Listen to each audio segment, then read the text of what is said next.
Assalamualaikum warahmatullahi wabarakatuh. Selamat sore. Kembali lagi di channel Ezi.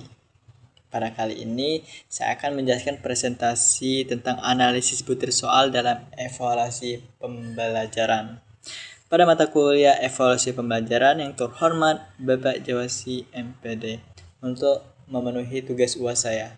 Sebelum saya menjelaskan apa itu evaluasi pembelajaran, di sini saya akan memperkenalkan diri. Perkenalkan, nama saya Sahik Maizi, ujung NIM 138, kelas 5 PGMI. Baik, sebelum saya menjelaskan analisis butir soal itu apa, di sini saya akan menjelaskan apa itu evaluasi pembelajaran. Nah, evaluasi pembelajaran itu merupakan bagian penting dalam proses pendidikan tentunya. Namun, evaluasi juga tidak hanya bertujuan untuk memberikan nilai kepada siswa, tetapi juga untuk mengetahui sejauh mana tujuan pembelajaran itu tercapai. Melalui evaluasi ini, guru dapat melihat apakah materi yang diajarkan sudah dipahami oleh siswa atau masih terdapat kesulitan yang perlu diperbaiki. Namun, hasil evaluasi seringkali tidak mencerminkan kemampuan siswa secara sebenarnya. Hal inilah yang membuat guru bukan selalu juga disebabkan oleh kemampuan siswa. Namun terkadang karena kualitas soal yang diberikan kurang baik, soal yang kurang berkualitas inilah yang dapat menyebabkan penilaian menjadi tidak adil. Kenapa?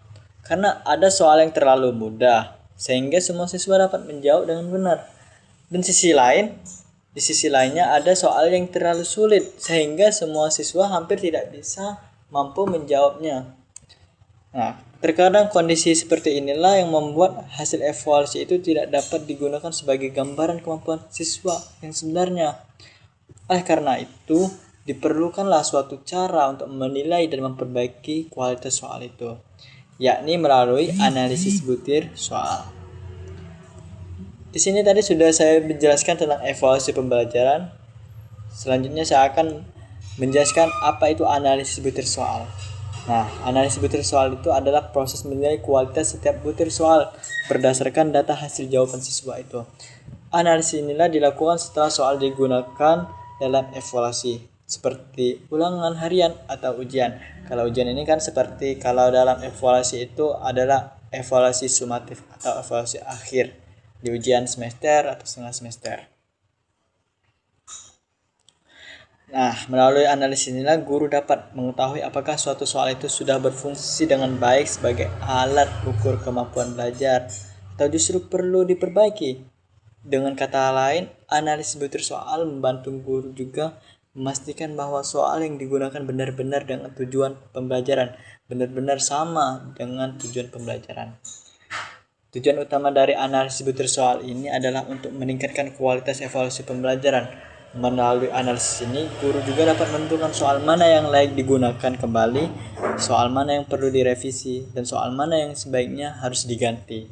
Selain itu, analisis butir soal juga bertujuan untuk meningkatkan objektivitas dan keadilan dalam penilaian, sehingga siswa dinilai berdasarkan kemampuan sebenarnya, bukan karena kebetulan soal terlalu mudah atau bukan juga terlalu sulit. Dalam analisis butir soal juga terdapat 3 komponen sebagai dasar penilaian kualitas soal itu sendiri, yakni yang pertama kesukaran, daya beda, dan reliabilitas. Ketiga komponen inilah yang saling berkaitan dan tidak dapat dipisahkan satu sama lain. Tadi komponen pertama yakni kesukaran, tingkat kesukarannya. Tingkat kesukaran itu menunjukkan seberapa mudah atau sulit suatu soal bagi siswa. Tingkat kesukaran itu juga ditentukan berdasarkan proporsi siswa dapat menjawab soal dengan benar. Saya beri contoh, tidak mungkin memberikan soal nilai ujian SD kelas 4 kepada SD kelas 2 karena nilai tingkatan yang berbeda dari soal itu sendiri. Terkadang jika hanya sedikit siswa yang mampu menjawab dengan benar, maka juga soal itu tergolong sulit. Dan ketika memberi soal yang mudah, dan hampir semua itu jawab, itu berarti nilai soalnya itu terlalu mudah. Ya, inilah yang membuat soal itu fluktuatif, tidak sesuai dengan halnya, tidak sesuai dengan tujuan dari soal itu sendiri. Maka itu diperlukanlah evaluasi pembelajaran ini, analisis butir soal ini, supaya dalam pemberian soal guru efektif dalam pemberian soalnya. Nah, tadi dijelaskan kadang soalnya terlalu mudah, soalnya terlalu sulit. Jadi bagaimana sih soal yang benar-benar soal yang efektif itu? Nah, atau soal yang baik itu? Soal yang baik itu adalah soal yang memiliki tingkat kesukaran sedang karena mampu mengukur kemampuan siswa secara proporsional. Soal yang terlalu mudah juga tadi kan tidak memberikan informasi yang cukup tentang kemampuan siswa karena hampir semua siswa dapat menjawab. Sebaliknya, soal yang terlalu sulit juga tidak efektif karena hampir semua siswa gagal menjawab. Nah, oleh karena itu, guru perlu menyeimbangkan tingkat kesukaran ini soal agar evaluasi dapat menggambarkan kemampuan siswa tersebut lebih akurat. Komponen yang kedua yakni daya beda. Nah, daya beda ini menunjukkan kemampuan suatu soal itu dalam membedakan siswa yang berkembang tinggi dan siswa yang berkemampuan rendah. Soal yang memiliki daya beda baik akan lebih baik dijawab benar oleh siswa yang benar-benar memahami materi. Dengan demikian, soal tersebut dapat digunakan untuk mengidentifikasi perbedaan kemampuan antar siswa. Jika suatu soal itu dijawab benar oleh siswa berkemampuan tinggi dan rendah dalam jumlah yang sama, maka soal tersebut tidak memiliki daya beda yang baik. Bahkan jika soal lebih banyak dijawab benar oleh siswa yang berkemampuan rendah, maka soal itu tersebut bermasalah dan perlu diperbaiki atau harus diganti. Oleh karena itu, daya beda ini menjadi indikasi yang penting dalam menentukan kualitas suatu soal. Komponen ketiga adalah reliabilitas. Reliabilitas itu apa sih? Yakni konsistensi hasil tes, yang menunjukkan konsistensi hasil tes itu sendiri. Tes yang reliable akan memberikan hasil yang relatif sama jika digunakan berulang kali pada kondisi yang setara.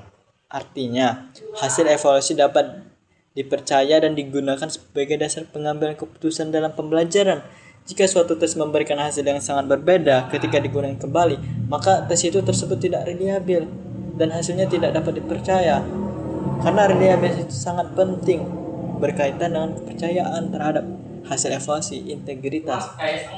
Guru, siswa, dan pihak sekolah memerlukan hasil evaluasi yang konsisten agar dapat digunakan sebagai dasar perencanaan pembelajaran dan pengambilan keputusan pendidikan. Supaya apa? Tujuan pembelajaran dapat berjalan dengan efektif dan tujuan itu dapat diterima oleh siswa itu dan dapat menjadikan berhasil. Guru itu mengumpulkan jawaban siswa misalnya, kemudian menganalisis butir soal berdasarkan tingkat kesukarannya, daya beda, dan reliabilitas. Nah, hasil analisis inilah tersebut digunakan untuk menentukan soal yang dipertahankan, direvisi, atau dihapus. Karena selain itu, hasil analisis juga dapat digunakan untuk mengevaluasi proses pembelajaran dan memperbaiki metode pengajaran di masa mendatang. Analisis butir soal inilah memberikan banyak manfaat dalam pembelajaran. Manfaat tersebut antara lain meningkatkan objektivitas penilaian, membantu guru memahami kesulitan yang dialami siswa, serta meningkatkan kualitas pembelajaran secara keseluruhan. Dengan analisis yang baik, evaluasi pembelajaran tidak hanya berfungsi sebagai alat penilaian saja, tapi juga sebagai sarana refleksi bagi guru. Namun, terkadang dalam penerapannya itu analisis butir soal masih menghadapi beberapa tantangan. Tentu, yakni tantangan yang tersebut antara lain itu keterbatasan waktu, kurangnya pemahaman teknis guru, serta anggapan bahwa analisis butir soal itu merupakan pekerjaan yang rumit. Meskipun demikian, tantangan ini tidak seharusnya menjadi alasan untuk mengabaikan analisis butir soal, tidak menjadikan alasan guru untuk berpikir memberikan analisis butir soal itu sesuai dengan tingkatan siswa itu sendiri, demi peningkatan kualitas pendidikan tentunya. Jadi, pada kesimpulan kali ini saya menyimpulkan analisis butir soal itu merupakan bagian paling penting dalam evaluasi pendidikan. merupakan hal yang penting dalam evaluasi pembelajaran. Melalui analisis tingkat kesukaran, daya beda, dan reliabilitas, guru dapat memastikan bahwa soal yang digunakan benar-benar mengukur kemampuan siswa secara adil dan objektif, jauh dari sifat subjektif. Evaluasi pembelajaran yang baik tidak hanya menghasilkan nilai, tetapi juga memberikan informasi yang bermakna supaya meningkatkan kualitas pembelajaran dan mutu pendidikan secara berkelanjutan. Nah, penilaian Jujun terakhir ini juga yakni menjadikan evaluasi pembelajaran itu dalam bagaimana pemilihan analisis butir soal itu sendiri. Oleh karena itu, seorang guru haruslah memiliki pengertian, memiliki pemahaman tentang menganalisis butir soal yang baik. Bagaimana misalnya soal SD kelas 2 tidak mungkin diberikan kepada SD kelas 4 karena itu penilaian kualitas evaluasi pembelajaran, penilaian kualitas evaluasi soal itu tidak berkaitan dengan, tidak setara dengan tingkatan kualitas soal itu sendiri. Terima kasih. Sebagaimana apabila pada kata yang salah, saya mohon maaf. Terima kasih. Wassalamualaikum warahmatullahi wabarakatuh. Semoga bermanfaat. See you, goodbye.